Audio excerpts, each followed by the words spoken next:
Hi, here's another video. I'm going to be transforming this vintage Sanyo radio cassette from this to this. So you might have to bear with me because it'll take some time. Okay, I've been looking at this vintage Sanyo Z30L on the internet. These are the original listing pictures. And the seller states that they've tested it on the radio, but the cassette's not working correctly and it's grubby. So I've ordered it and it's arrived, as you can see here. Just get it out of the box and have a look at it.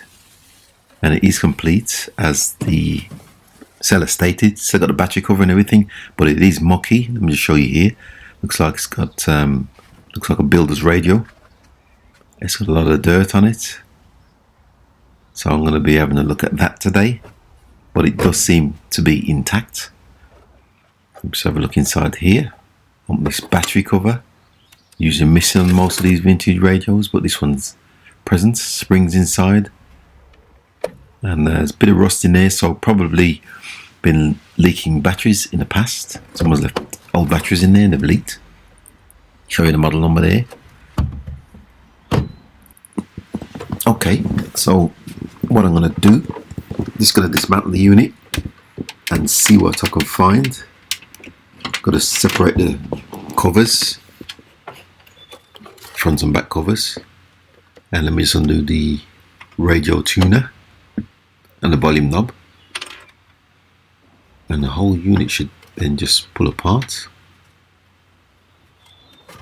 Let me just remove this back cover here.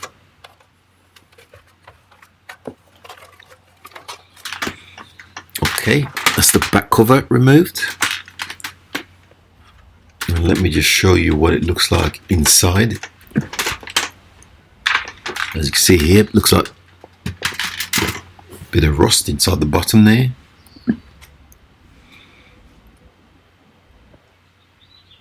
And the springs have eroded.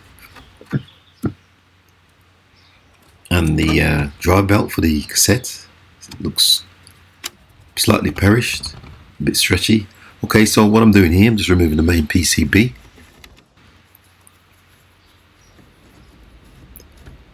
Just get that out of the way. And then just removing the transformer. And just going to pop this speaker out after I've removed the screws. It's been glued in. Get that lot out of the way. Just got to remove the cassette mechanism. You see there.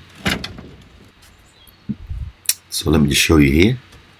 This is the cassette mechanism here. That's the front cover. I've removed the knobs. You can see they're dirty. And with these cassette buttons, it's got these little pins where you've got to remove first before you can remove the buttons, because I'm going to give them a clean as they're filthy. So I'll just use my pincers to remove these pins so I can remove the buttons. So I'm just going to use some flash and give the whole thing a clean. Obviously not the electronics, just the covers and the knobs and the buttons. Just fill this tub with the soap, and here's the plastic parts which I've removed. It's the actual tuning knob, just chuck that in there, and that's the front cover with the handle. Let's chuck that in the tub also. I'm going to leave it for a bit and then give the whole thing a scrub. Get rid of all this decades of dirt and paint. This is the volume knob. Just going to get it a clean. I'm going to give all of them a clean. That's one of the play buttons, cassette buttons, sorry. Get it a clean. So here you can see I'm just getting rid of all the soap, and I'm just going to leave that to dry, the panels. In the meantime, I'm just going to turn my attention to the cassettes, because what I'm going to do is remove these drive belts. Always perish after decades. This one's still intact. They usually turn to mush and melt, but I'm going to replace them anyway. There's two. There's the main drive belt, which goes around the capstan, and then you got this smaller belt on the inside for, I think it's for rewind and forwards.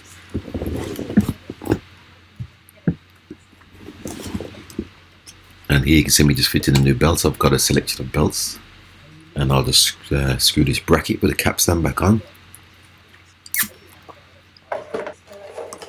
And here just doing a bit of maintenance, bit of contact spray on the switches so they make a good contact, and just doing a bit of maintenance on the mechanism. Just put a bit of oil and grease around the moving parts of the cassette, and I've plugged it into the mains. I'm just testing it, see if it's working. As you can see, it is. So I'm just flip it over. So what I'm going to do now, while I've got the unit out like this, I'm just going to check the cassette's working okay. And as you can hear there, seems working fine. Just wants fine tuning the heads. Turn the volume up a bit. Right, happy with that. So next, I'm just going to clean the pinch roller and the capstan.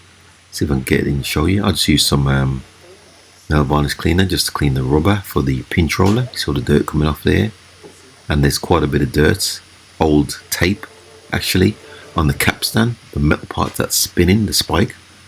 That's the actual capstan, and that's got bits of old tape on it.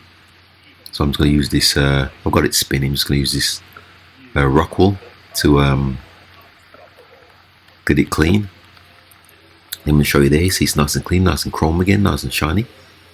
So I'm pretty satisfied with that. Okay, so now to show you here, I've got all the parts nice and clean and dry, as you can see here. So what I've got to do, I'm going to have to spray this section and get rid of the paint. I'm going to have to remove this radio dial indicator, and this speaker, it's got like a mesh. I'm going to spray the whole thing, so I need this. I don't want to spray this mesh obviously on the inside, so I'm just going to peel that off. And I'm going to use my heat gun to get behind the radio dial indicator because it's stuck on. Let me show you here. See, I managed to remove it. You can see the double-sided sticky tape on the back, on the rear. Okay, so let me just remove the cassette door. Just pinch the sides in. It should just come free. That's the cassette door. Okay. I can't overspray this top section, so I'm just going to put a bit of masking tape over this part here, and the forwards and rewind on the very top, cover them also. I can't, I wouldn't have the transfers, so I don't want to overspray them. Okay, I've got everything masked off, so I'm just going to spray this front cover silver. It's silver anyway, but all this paint's chipped and tarnished on it. You see here, did the whole thing a lick of paint, front cover. Once I've removed all the hardware, as you can see there, just got to leave that to dry. In the meantime, I'm going to be cleaning all the rust off of the battery terminals with my wire brush, connected to the drill obviously. Just get rid of all this rust. Just buff it up back to raw metal. Okay, come back a few hours later to show you here. Everything's nice and clean and dry in here.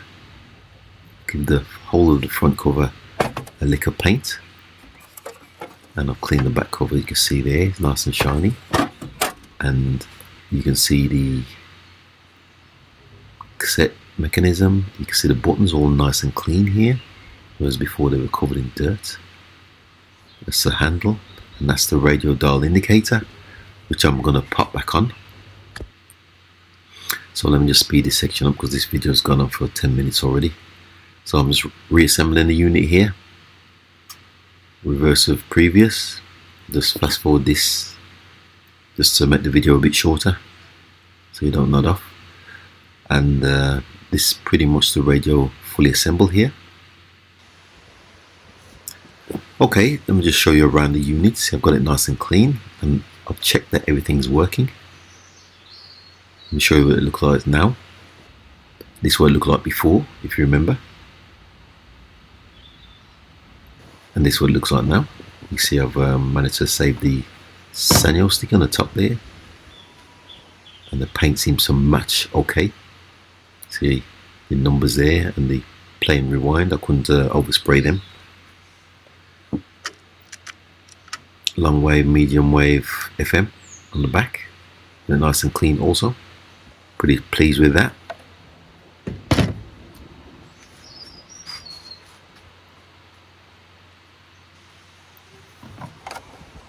Let me just show you around it again.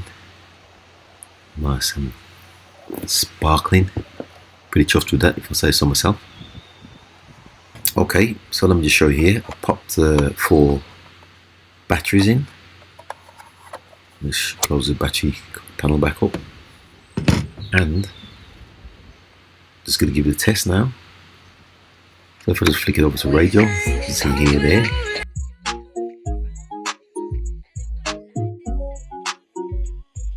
Radio seems to be working fine.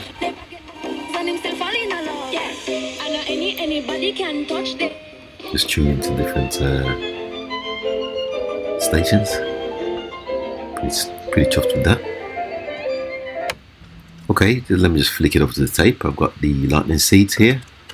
So I'm just bang that in and press play. And as you can see there, this seems to be working fine. Show you around it again. It seems to be working fine, seems to be playing fine. And like I said, I'm pretty chuffed with the outcome of this one. So with that, let me just give you another close-up of the unit. You can see here, nice and tidy. Thanks for watching once again, and please subscribe.